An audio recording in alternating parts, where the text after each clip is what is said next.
Ya, pujian yang meneguhkan kita malam hari ini karena Tuhan bersama kita dan meneguhkan setiap perjanjiannya dengan luar biasa.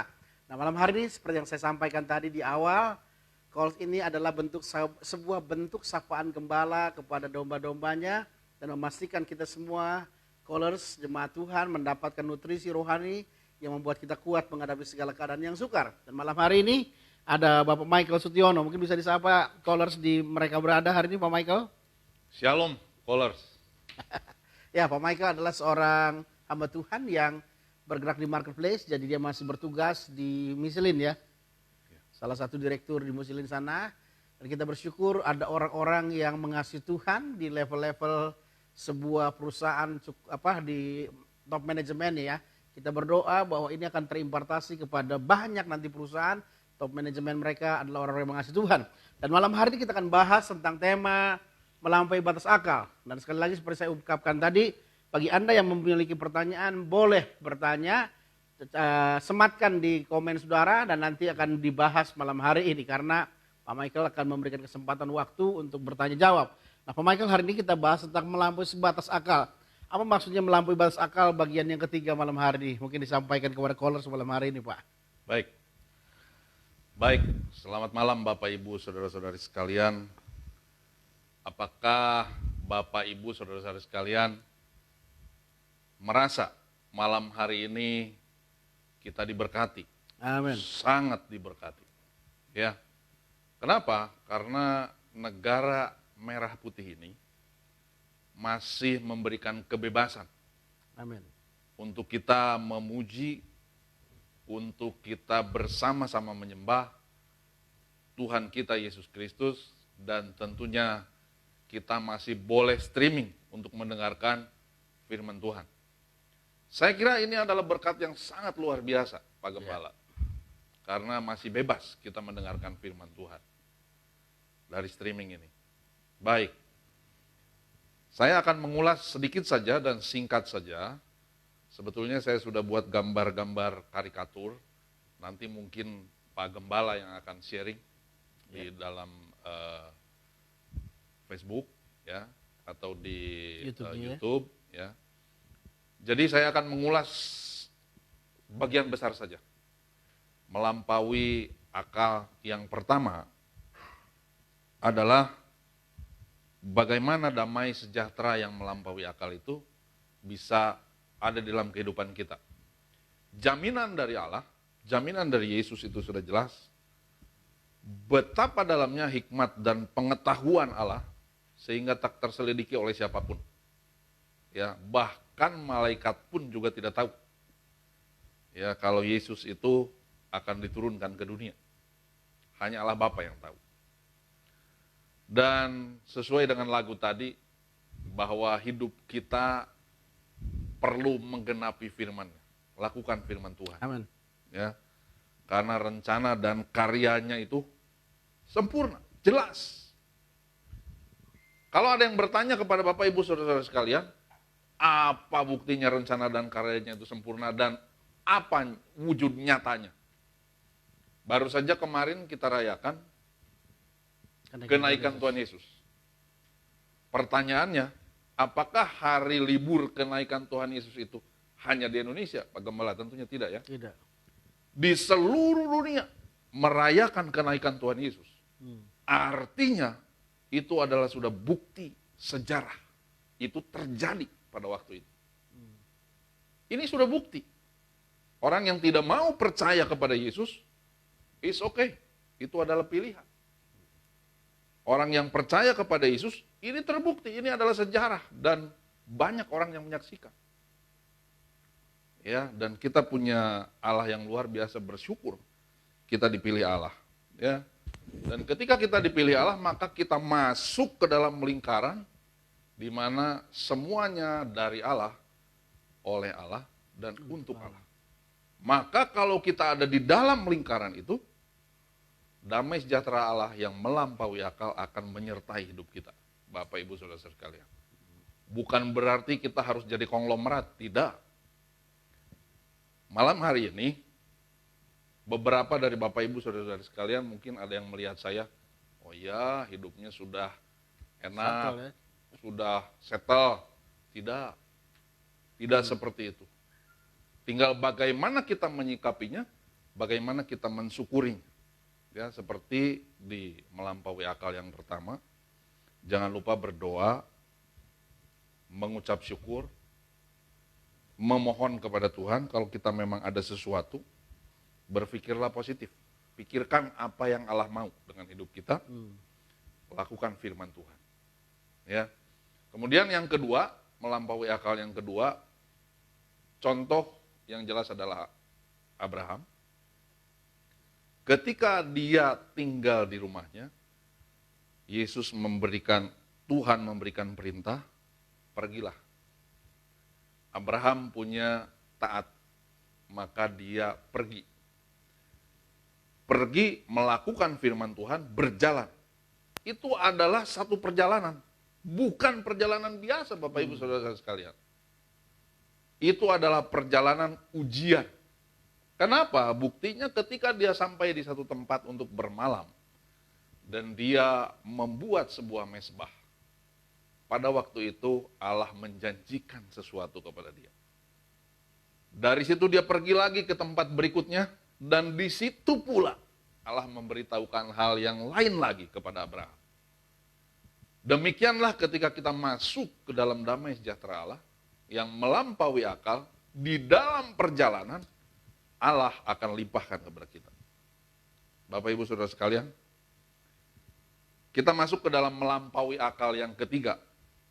Ya. Kemudian setelah kita jalani hidup ini, percaya, pasrah, kita ikuti semua rancangan yang luar biasa, rancangan yang sempurna, karya yang luar biasa, karya yang sempurna. Ikuti, pasrah, masuk saja di dalam roadmap-nya Allah. Berikutnya apa? Apakah kita hanya mengikuti seperti air saja, berjalan seperti air saja? Tentunya tidak, Bapak Ibu Saudara sekalian. Ya, kita coba baca Filipi 1 ayat 22. Tetapi jika aku harus hidup di dunia ini, itu berarti bagiku bekerja memberi buah. Kenapa demikian? Kita lihat Galatia 2 ayat 20. Namun aku hidup, tetapi bukan lagi aku sendiri yang hidup, melainkan Kristus yang hidup di dalam aku, dan hidupku yang kuhidupi sekarang di dalam daging adalah hidup oleh iman kepada Anak Allah yang sudah mengasihi aku, menyerahkan dirinya, bangkit dan naik ke surga untuk aku. Hidup kita bukan milik kita lagi, Bapak Ibu Saudara-saudara sekalian. Ayat yang terakhir, Roma pasal 12 ayat 1. Roma pasal 12 ayat 1 dan 2. Karena itu saudara-saudaraku, demi kemurahan Allah, aku menasihatkan kamu supaya kamu mempersembahkan tubuhmu sebagai persembahan yang hidup, yang kudus dan yang berkenan kepada Allah, karena itu adalah ibadahmu yang sejati. Kalau kita mau tetap ada di dalam damai sejahtera Allah yang melampaui segala akal kita, maka diamlah, beribadahlah sejati, yang hidup, yang kudus dan yang berkenan kepada Allah. Ayat yang kedua, janganlah kamu serupa dengan dunia ini, tetapi berubahlah. Kita yang harus merubah, bukan pasrah, ya udahlah ini nasib saya. Tidak seperti itu Bapak Ibu Saudara-saudara sekalian. Kita yang harus berubah dalam pembaharuan budimu, sehingga kamu dapat membedakan mana kehendak Allah, apa yang baik dan yang berkenan kepada Allah yang sempurna. Ya. Jadi rahasia daripada bagaimana kita tetap ada di dalam damai sejahtera Allah yang melampaui akal ini, serahkan hidup kita, ibadah yang sejati, yang hidup, yang kudus, dan yang berkenan kepada Allah. Ya, jangan lupa hidup kita harus berbuah. Filipi 1 ayat 22. Kenapa? Karena Galatia 2 ayat 20 tadi mengatakan, hidupku bukannya milik aku, tapi Kristus yang sudah membayar semuanya. Demikian bagaimana kita tinggal diam di dalam damai sejahtera Allah yang melampaui akal kita. Saya pun sama Bapak Ibu Saudara sekalian. Saya pun masuk ke dalam roadmap-nya Allah, ikuti saja, ikuti saja, ikuti saja. Sering saya tidak tahu arahnya kemana, ikuti aja. Nanti ada sesuatu yang baik yang Tuhan sediakan. Saya tidak berbicara mengenai materi semata, tapi Bapak Ibu Saudara sekalian, belakangan ini mungkin Bapak Ibu Saudara sekalian dapat satu artikel, di Italia ada orang 93 tahun. Ketika dia kena COVID, maka dia harus membayar rumah sakit setelah dia sembuh. Ketika kwitansi diberikan, dia menangis sejadi-jadinya. Kemudian dokter bertanya, apakah kwitansi yang kau pegang itu terlalu mahal untukmu? Harta saya lebih dari ini, saya sanggup bayar ini. Begitu Pak Gembala. Tetapi dia menjawab satu hal. Satu hari dia menggunakan ventilator, itu harganya 5.000 euro. Kalau dianggap murahnya saja, 1 euro itu 15.000 rupiah, ya berarti 75 juta. 70 juta ya. Betul nggak? 75 juta, 5.000 kali 15.000, 75 juta. Ya, sehari. Dan dia begitu banyak hari sudah di rumah sakit. Dia sampaikan, saya menangis karena 93 tahun ini, saya tidak pernah membayar kepada Allah yang sudah memberikan nafas saya gratis. Tidak perlu pakai ventilator. Bapak Ibu Saudara-saudara sekalian, inilah berkat yang luar biasa. Melampaui akal kita. 93 tahun tidak perlu bayar. Sama sekali tidak perlu bayar. Hanya kita kadang-kadang tidak sadar. Betapa Allah memberkati kita. Kita belum sadar. Ketika COVID datang, sangat menderita, tidak masuk akal. Kenapa saya harus sakit? Saya orang kaya, saya punya semuanya. Waktu itulah Tuhan mau mengingatkan kita. Kadang-kadang kalau Tuhan sudah kasih tahu, suruh perpuluhan enggak mau, ditutup kerannya, makan aja susah, beli beras aja susah, baru ingat, oh iya saya belum bayar perpuluhan. Sekian puluh tahun saya tidak bayar perpuluhan. Sudah diingatkan sama pendeta dari Pimbar, sudah diingatkan hamba-hamba Tuhan di dalam Facebook, di dalam YouTube. Saya belum bayar juga, akhirnya keran ditutup. Supaya apa? Supaya damai sejahtera Allah yang melampaui akal itu tetap ada di dalam kehidupan kita. Demikian Bapak Ibu Saudara-saudara sekalian. Iya, luar biasa ya. Mungkin kalau pengen dengar pengalaman kehidupan Pak Michael ya. Karena kita masih ada waktu sekitar 11 menit. Nah, Pak Michael ini dulu lahir anak tunggal, istri juga anak tunggal. Dan memulai karir di Dunlop sebelumnya adalah tukang las ya. Saya tahun 88. Usia berapa itu Pak? Itu sudah tahun keempat itu saya jadi tukang las pinggir jalan. Gimana tuh? Mungkin Pinggir bisa diceritakan. Bisa diceritakan sama Polars? Ya. Bagaimana pengalaman ini merubah cara berpikir kita. Oh, pertolongan Allah itu betul-betul melampaui batas akal kita. Iya. Saya tidak pernah pakai akal saya Pak Gembala. Karena saya tahu. Saya percaya saja bahwa Tuhan Yesus akan memimpin hidup saya. Dan saya lakukan kewajiban saya. Yang saya tahu pada waktu itu, saya harus baca firman Tuhan. Saya harus renungkan firman Tuhan itu, supaya hidup saya seperti pohon yang ditanam di tepi aliran air. Yang menghasilkan buahnya pada musim. Dan tidak layu daun. Jadi saya hanya menjalankan itu saja, saya tidak pintar. Saya jalankan saja, kemudian saya ingat bahwa saya harus mulai perpuluhan ketika saya mendapat penghasilan. Pada waktu itu tidak banyak. Usia berapa itu Pak? Tahun 88, usia 21. 21 ya. Usia 21. Itu lulus SMA atau bagaimana? Waktu itu sambil kerja, sambil kuliah. Sambil kuliah ya. Tapi tidak cukup biaya. Tidak cukup biaya. Sehingga, sempat tidak cukup biaya ya? Iya, tidak cukup biaya sehingga saya berhenti. Kemudian saya mengikuti semua banyak pekerjaan karena saya ingin menambah pengetahuan saya. 4 tahun pertama dari tahun 86 sampai 88, saya bekerja tanpa gaji Oh, tanpa di gaji. banyak tempat. Di banyak tempat, tapi saya dapat uang saku. Hmm. Ketika saya mendapat uang saku, saya tidak lupa saya masukkan perpuluhan. Hmm. Saya lakukan itu dengan taat. Tapi saya tidak mengerti juga perpuluhan itu buat apa. Hmm. Yang penting saya lakukan saja. Hmm. Seperti itu. Dengan berjalannya waktu dan saya belajar, saya diberi hikmat, saya perlu belajar.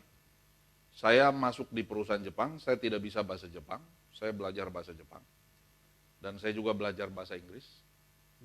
Akhirnya walaupun bahasa Inggris saya Sundanis dan bahasa Jepang saya Sundanis juga, tetapi bisa diterima oleh mereka dan bisa dimengerti oleh mereka dan bisa dipakai untuk berkomunikasi.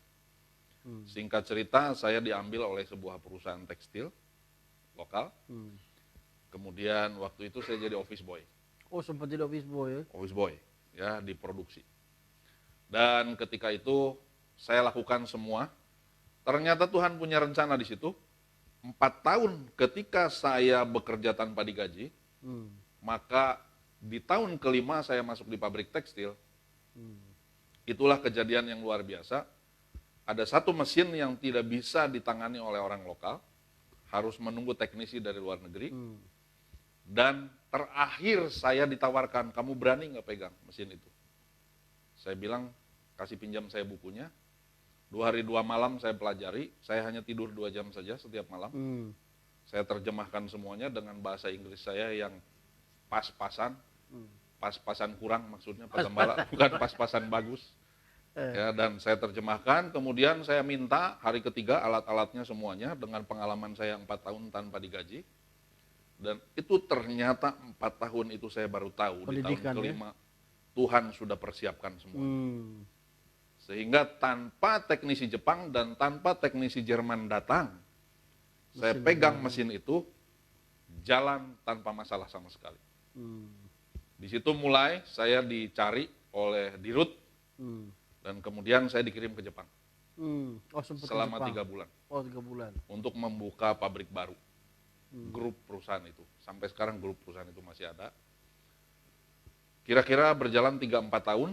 Dari 0 sampai pabrik itu berjalan, 3 shift, 4 grup, sampai orangnya 400. Kemudian saya pindah lagi ke perusahaan garment yang cukup besar. Karyawannya 900. Kemudian saya masuk, sampai karyawannya menjadi 1.200 atau 1.300. Tuhan memberkati. Semua kesulitan di perusahaan itu saya bisa cover. Order yang tidak ada ketika saya kerjakan dapat miliaran rupiah. Order yang tadinya biasanya tidak pernah ada. Tuhan akan memberkati melampaui akal kita, Bapak Ibu Saudara sekalian. Dan ada satu perusahaan asing, perusahaan Jepang yang menawarkan kepada saya, kamu ikut saya saja. Satu-satunya kandidat manajer yang masuk hanya dengan ijazah SMA, saya saja. Oh, jadi yang lain Yang harus lain S1. semua sarjana. Ijazah sarjana. Ya. Tetapi setelah saya gabung dan saya tinggal di Jepang hampir 1 tahun, kembali ke Indonesia, saya teruskan sekolah saya juga. Saya tidak bilang bahwa sekolah itu tidak penting, Bapak Ibu Saudara sekalian.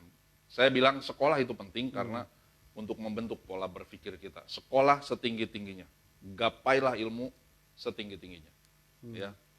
Dan setelah masuk perusahaan Jepang itu kira-kira 11 tahun, saya difitnah, kemudian saya pindah ke tempat yang lain dengan gaji sama, fasilitas sama, tetapi saya mendapatkan 2 ruko yang selama beberapa tahun saya berdoa bersama-sama untuk membeli tanah itu dan membeli ruko itu. Tapi tidak pernah terkumpul uangnya. Tuhan punya rencana luar biasa di luar jangkauan akal kita. Malah saya mendapatkan tanah dan ruko itu setelah saya difitnah. Kemudian jadi upah saya difitnah tuh ya. Ya.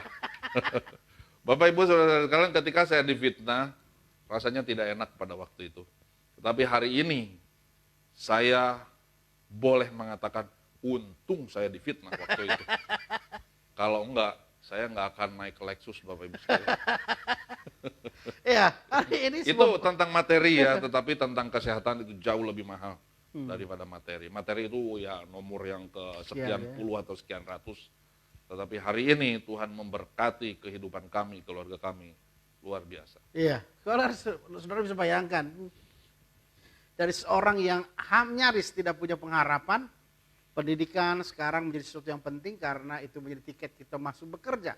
Tapi Pak Michael dengan pendidikan SMA, kandidat untuk menjadi manajer satu-satunya yang ijazah SMA dan Tuhan terima dan buka jalan sehingga dia bekerja dengan status yang seperti itu. Dan hari ini pengalaman kehidupan difitnah juga di perusahaan sehingga harus keluar. Mungkin juga jengkel dan kesal juga waktu keluar kali ya Pak ya. Oh iya. Karena difitnah ya. Iya. Sampai saya tidak punya sakit jantung jadi seperti orang sakit jantung. Iya karena difitnah. Tapi hari ini Pak Michael bilang untung saya difitnah. Kalau nggak difitnah saya nggak naik Lexus katanya. Artinya jalan Tuhan kadang-kadang doesn't make sense, nggak masuk akal. Oleh sebab itu yang kita bangun hari ini bagaimana kita percaya dengan Tuhan, setaat mengerjakan apa yang Tuhan perintahkan, sekalipun mungkin kita nggak paham apa yang kita kerjakan hari ini ya. Persis. Tetapi ketaatan selalu menghasilkan upah yang besar dan luar biasa buat hidup kita.